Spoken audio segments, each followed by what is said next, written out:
اعوذ باللہ من الشیطان الرجیم بسم اللہ الرحمن الرحیم ظہر الفساد فی البر والبحر بما کسبت ایدی الناس لیزکیہم بعض الذی عملوا لعلہم یرجعون قل سیروا فی الارض فانظر کیف کان عاقبۃ الذین من قبل کان اکثرهم مشرکین فاقم وجهک للدین القیم من قبل ان یاتی یوم لا مرد له من اللہ یومئذ یصدعون صدق اللہ العظیم۔ السلام علیکم ورحمۃ اللہ وبرکاتہ۔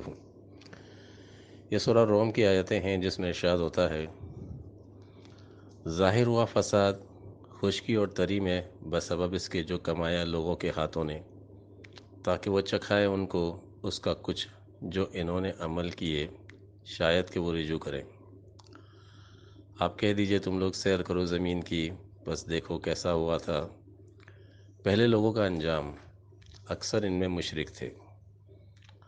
بس اپنا چہرہ کر لو دین قیم کے لیے، قبل اس کے کہ آئے وہ دن جو پلٹایا نہیں جائے گا اللہ کی طرف سے۔ اس دن لوگ تقسیم ہو جائیں گے۔ ظہر الفساد فی البر والبحر، البر و بحر میں فساد کا ظاہر ہونا۔ بر سے مراد ہے زمینی فساد، اور بحر سے مراد مذہبی اور روحانی فساد، یعنی مادی دنیا میں بھی فساد اور مذہبی یعنی روحانی دنیا میں بھی فساد کا پھیل جانا۔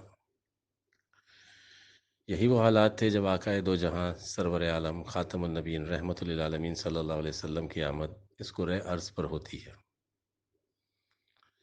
اس زمانے میں ایک طرف کیسر اور کسرا کا مادی غرور اور تکبر جس نے فساد پھیلایا زمین پر، تو دوسری طرف عیسائیوں نے اللہ کا بیٹا بنا کر ابن اللہ کا عقیدہ، باطل عقیدہ گھڑ کر ایک روحانی اور دینی سطح پر فساد پھیلایا۔ مادی دنیا بھی فساد کی لپیٹ میں آ گئی اور روحانی دنیا میں بھی فساد پیدا ہو گیا۔ حضرت عیسیٰ علیہ السلام کے روحانی پیغام میں غلو پیدا کیا گیا۔ قرآن کریم اپنے پیروکاروں کے لیے ایک مکمل ہدایت ہے۔ قرآن اس فساد کو بعض کے لیے عذاب چکھانے کا ذریعہ بتاتا ہے، تو ساتھ ہی رجوع الی اللہ کا ایک وسیلہ بھی دیتا ہے، اور اپنے پیروکاروں کو حکم دیتا ہے کہ وہ اس دین حق کو قائم کرنے میں لگ جائیں۔ یعنی یہ نوید بھی اللہ نے سنائی کہ اب دین حق قائم ہونے والا ہے۔ قرآن کریم جو کہ تمام زمانوں کا علم اپنے اندر رکھتا ہے، اب قرآن کے بعد کوئی اور الہامی کتاب نہیں آنی، اسی لیے قرآن کریم نے فرمایا تلک الایام نداولها بین الناس، یعنی ہم ان ایام کو دوبارہ پلٹ کر دوبارہ لوگوں میں لائیں گے۔ آج کی گلوبل دنیا کو دیکھا جائے تو قرآن کریم کی یہ آیات اپنی عملی شکل میں نظر آتی ہیں۔ ایک بد امنی، بے چینی اور فساد کی صورت ہے، یعنی یہی وہ حالات ہیں جس کو قرآن کریم نے کہا کہ اب دین حق قائم ہونے والا ہے، یعنی دین حق کے قائم ہونے کی نوید ان حالات میں ملتی ہے۔ انجیل میں بھی ان حالات کو اس طرح بیان کیا گیا کہ جب 1000 برس پورے ہو چکیں گے تو شیطان قید سے چھوڑ دیا جائے گا، اور نبی کریم صلی اللہ علیہ وسلم کی احادیث مبارکہ بتاتی ہے، جس میں آپ فرماتے ہیں کہ میری صدی اسلام کی بہترین صدی ہے، پھر اس کے بعد والی، اور پھر اس کے بعد والی۔ پھر آپ بتاتے ہیں کہ 1000 سال کا ایک زمانہ آئے گا جو کہ فیجن اوجن کا زمانہ ہوگا، یعنی اس حساب سے اسلام کی 3 صدیاں بہترین صدیاں ہیں، پھر ایک 1000 سال کا دور ہے جس کو فیجن اوجن کہا گیا۔ تو تیسری صدی ہجری سے 13ویں صدی ہجری تک کا جو زمانہ ہے وہ 1000 سال ہے۔ جب وہ پورے ہو جاتے ہیں تو اس کے بعد شیطان کو ایک چھوٹ اور ایک مہلت دی جاتی ہے۔ ہم دیکھتے ہیں 14ویں صدی ہجری کا جب زمانہ آتا ہے تو نام نہاد خلافت جو مسلمانوں میں چلی آ رہی تھی وہ بھی ختم ہو جاتی ہے، اور مغربی دنیا کا مادی غرور اور فساد دنیا میں اپنے عروج پر پہنچتا ہے، یہاں تک کہ یہودیوں کو زمین میں حکومت مل جاتی ہے۔ دوسری طرف روحانیت میں فتنہ اجرائے نبوت کا غلو، نبی کریم صلی اللہ علیہ وسلم کے خاتم النبیین پر حملہ، یہ بہت بڑا گلو ہے۔ اس نے روحانی دنیا میں ایک فساد ظاہر کیا۔ یہ فساد اس حد تک بڑھ چکا ہے کہ دنیا ایک دفعہ پھر عالمی تصادم پر کھڑی نظر آتی ہے۔ اس لیے قرآن کریم فرماتا ہے فاقم وجہک للدین قیم من قبل ان یاتی یوم لا مرد له من اللہ یومئذ یصدعون۔